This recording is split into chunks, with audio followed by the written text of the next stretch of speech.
మేము పైడిగూడెం గ్రామం, కోనవరం మండలం, అల్లూరు సీతారామరాజు జిల్లాలో జీవిస్తున్న పైడిగూడెం నివాసులు మాట్లాడుతానండి. నేను ఈ ఊరు అంగన్వాడీ టీచర్ని. ఇప్పుడు 10 సంవత్సరాలు 15 సంవత్సరాల నుంచి ఈ సెంటర్ ఇట్నే పడవబడింది. ఎన్ని రచ్చబండ కార్యక్రమాల కానుంచి నేను అప్లికేషన్లు పెడుతూనే ఉన్నా. ఎమ్మెల్యే గారిని కూడా ఈ ఊరికి తీసుకొచ్చి నాకు అంగన్వాడీ సెంటర్ కావాలండి, సెంటర్ లేక నేను చాలా ఇబ్బందులు పెడుతున్నా, ఆ ఇల్లు అడుక్కొని నెలకొక ఇంటికి చొప్పున తిరుగుతున్నా, వర్షాకాలం పిల్లలు చాలా ఇబ్బంది పడతారని చెప్పడం జరిగిందండి. ఈ ముంపు మండలాల్లో అంగన్వాడీ సెంటర్ అయితే లేదు. ఇంకేమన్నా కావాలంటే ఇస్తానని చెప్పి ఎమ్మెల్యే గారు మాట్లాడటం జరిగింది.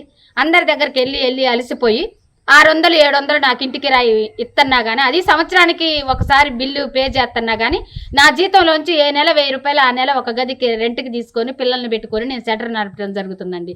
ఇప్పటికి 30 రోజులు, ఈ రోజుకు 31 రోజు నుండి అంగన్వాడీ టీచర్లుగా మేము సమ్మె చేస్తున్నాం. ఎంతో సేవలు, మా వంతు కృషిగా ఎన్నో సేవలు అందిస్తున్నాం. కానీ ఈ రోజు వరకు కూడా ప్రభుత్వం మాకేమీ సమాధానం చెప్పలేదు. చర్చలకు పిలుస్తున్నారు, పంపిస్తున్నారు, చర్చలకు పిలుస్తున్నారు, పంపిస్తున్నారు. మేమేం తప్పు చేసినాం, మేమేం ద్రోహం చేసినాం అన్నది మాకెటు తెలియటం లేదు. ఏదో ఒక సమాధానం మాకు ప్రభుత్వం నుంచి కావాలని చెప్పి మేము కోరటం జరిగింది. మీ పిల్లలు ఇంటర్మీడియట్ మరియు ఎంసెట్ చదువుతూ సబ్జెక్ట్స్ లో కన్ఫ్యూజ్ అవుతున్నారా? కాన్ఫిడెన్స్ లెవెల్ తక్కువగా ఉందా? రిపీటెడ్ మిస్టేక్స్ చేస్తున్నారా? అయితే మీకోసమే ఉంది Rise app. 1 lakh question bank, performance analysis, online classes by experts, ఇంకా మరెన్నో ఫీచర్స్ తో మీ ముందుకొచ్చింది Rise the perfect guide. Description లో ఉన్న లింకును ఉపయోగించి సబ్స్క్రైబ్ అవ్వండి. ఈ బిల్డింగ్ దగ్గర 10 సంవత్సరాల నుంచి పాడైపోయి ఉందండి. ఎక్కడ వర్షాకాలం వస్తే ఇల్లులు దొరకవు. అయినా సరే నేను ఎన్నో అప్లికేషన్లు పెట్టిన. పిల్లల్ని తీసుకొచ్చి సెంటర్లో పెట్టాలంటే ఏ పెచ్చుక ఊడి పడిద్దో, బిల్డింగ్ ఎక్కడ కూలి పడిద్దో అనే భయంతో ప్రాణాలు ఉక్కిడ పట్టుకొని సెంటర్ నడపటం జరుగుతుందండి. మనం రంపచోడవరం నియోజకవర్గం, అల్లూరు సీతారామరాజు జిల్లా, కోనవరం మండలం ఉన్నటువంటి పైడిగూడెం గ్రామంలో ఉన్నాం. ఈ పైడిగూడెం గ్రామంలో మన వెనకాల చూస్తున్నటువంటి బిల్డింగ్ ఉంది కదా, అంగన్వాడీ స్కూల్ బిల్డింగ్.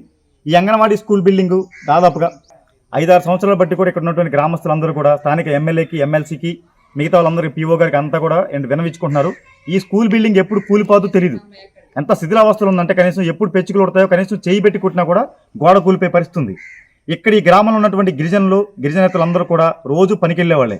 ఏ రోజుకి ఆ రోజు వాళ్ళు పని చేసుకుని బతికేవాళ్ళే. వాళ్ళందరూ కూడా మేము ప్రశాంతంగా పనికి వెళ్ళి మా పిల్లల్ని అంగన్వాడీ స్కూల్ పంపించాలంటే ఎప్పుడు ఏం జరుగుతుందో అర్థం కానటువంటి ఒక దిక్కుతోచినటువంటి దయనీయమైన స్థితిలో ఉన్నామని చెప్పి ఇక్కడ ఉన్న వాళ్ళందరూ అంటున్నారు. వాళ్ళందరూ కోరుకునేది ఒకటే, స్థానిక ఎమ్మెల్యే నాగులపల్లి ధనలక్ష్మి గారు కానీ, ఎమ్మెల్సీ అనంత ఉదయభాస్కర్ గారు కానీ, జిల్లా కలెక్టర్ గారు కానీ, పీఓ గారు కానీ చాలాసార్లు ఈ 5 సంవత్సరాల కాలంలో చాలాసార్లు దరఖాస్తు పెట్టుకున్నాం.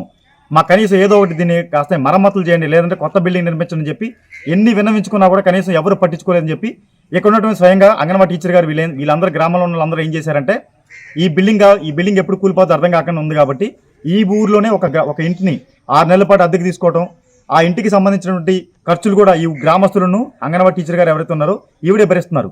మరి ఈవిడేం చెప్తున్నారంటే, నేను పిల్లలకి భోజనమే పెట్టాలా, పిల్లలకి మంచిగా పౌష్టికాహారం పెట్టాలా, లేకపోతే గర్భిణీ స్త్రీలకి ఆహారం పెట్టాలా, ఇక్కడ స్కూల్కి సంబంధించినటువంటి స్కూల్ రెంటే కట్టాలా, నేనేం చేయాలో నాకు అర్థం కావట్లేదు అని చెప్పేసి ఇక్కడ అంగన్వాడీ టీచర్ గారు కూడా అంటున్నారు. ఇంకో విషయం, ఈ అంగన్వాడీ టీచర్ గారు చెప్పే విషయం అంటే, 30 రోజులుగా రాష్ట్ర వ్యాప్తంగా మా అంగన్వాడీ 1,60,000 మంది రోడ్డు మీదకి వచ్చి మహాప్రభు ముఖ్యమంత్రి గారు అంటున్నా కూడా కనీసం ఎమ్మెల్యేలు కాదు, మంత్రులు కాదు, లేకపోతే ముఖ్యమంత్రి గారు కనీసం వచ్చి వీళ్ళ తరపున ఒక సంఘీభావం ప్రకటించడం కానీ, వీళ్ళకి సంబంధించినటువంటి ఏమన్నా కూడా వీళ్ళకి సంబంధించినటువంటి న్యాయమైన డిమాండ్లు తీర్చానంటాం కానీ తోరించలేదు. ఇదే జగన్మోహన్ రెడ్డి గారు పాదయాత్ర ఉన్నప్పుడు కావచ్చు, ఇవన్నీ చెప్పి నేనంటే తెలంగాణలో కంటే కూడా జీతం ఎక్కువ ఇస్తానని చెప్పేసి ఆ రోజున వీళ్ళకి మాట ఇవ్వడం జరిగింది. మరి ఈ రోజున ఖర్చులు ఎక్కువైపోయినాయి. మేమంతా కూడా గ్రామీణ ప్రాంతంలో ఉండేది మొత్తం కూడా అంగన్వాడీ వ్యవస్థే కాబట్టి దాన్ని పటిష్టం చేయడం కోసం మాకు కొంచెం జీతం పెంచమని అడిగినా కూడా, ఇలాంటి అంగన్వాడీ స్కూల్ బిల్డింగ్ మొత్తం కూడా శిథిలావస్థలో ఉన్నా కూడా ఎక్కడా పట్టించుకునే దాఖలా లేదు. ఇలా కోనవరం మండలంలో దాదాపుగా స్కూల్స్ కావచ్చు, అంగన్వాడీ స్కూల్స్ కావచ్చు, లేకపోతే చాలా మామూలుగా ప్రైమరీ స్కూల్స్ కావచ్చు, చాలా శిథిలావస్థలు ఉన్నాయి. వాటన్నిటి మీద తక్షణం మీరు ఇమ్మీడియట్గా కూడా జిల్లా కలెక్టర్ గారు కావచ్చు, లేకపోతే ముఖ్యమంత్రి గారు కావచ్చు, స్థానిక ఎమ్మెల్యే, ఎమ్మెల్సీలు స్థానిక చొరవ తీసుకుని వెంటనే ఆ స్కూల్ బిల్డింగ్ అంటే మా మరమ్మతులను చేయించాలి, లేకపోతే కొత్త స్కూల్ బిల్డింగ్ అంటే నిర్మాణాలకు కూడా డబ్బులు కేటాయించాలని చెప్పేసి తెలుగుదేశం పార్టీగా డిమాండ్ చేస్తున్నాం. మాది అల్లూరు సీతారామరాజు జిల్లా, రంపచోడవరం కాన్స్టిట్యున్సీ, కోనవరం మండలం, పైడిగూడెం గ్రామం. మా అంగన్వాడీ చూస్తున్నారు కదా, చాలా శిథిలావస్థకు వచ్చింది. ఇక్కడ పిల్లల్ని పంపాలన్నా చాలా భయభ్రాంతులకు గురవుతున్నాం. ఎప్పుడు ఏమవుద్దో తెలియదు. తల్లులేమో ఇక పిల్లల్ని ఇక్కడ పంపి వాళ్ళ పనులకు వెళ్తారు. పిల్లలకి ఏమైనా అయితే ఎవరు బాధ్యులు? వాళ్ళేమో ఇక అంగన్వాడీ ఆశా వర్కర్లు కానీ కాయలు కానీ ఏం తెలియక ఊళ్ళోనే కొన్ని ఇళ్లలో అద్దెకి తీసుకుని అక్కడే ఒక 6 నెలలు ఉంటాం, ఇంకో చోట ఒక 6 నెలలు ఉంటాం. వాళ్ళకు కూడా చాలా ఇబ్బందిగా ఉంది. ఎవరు మాత్రం ఎంతకాలం అద్దెకి ఇస్తారు చెప్పండి. అందుకే మాకు తొందరగా అంగన్వాడీ శాంక్షన్ చేయాలని కోరుతున్నాం.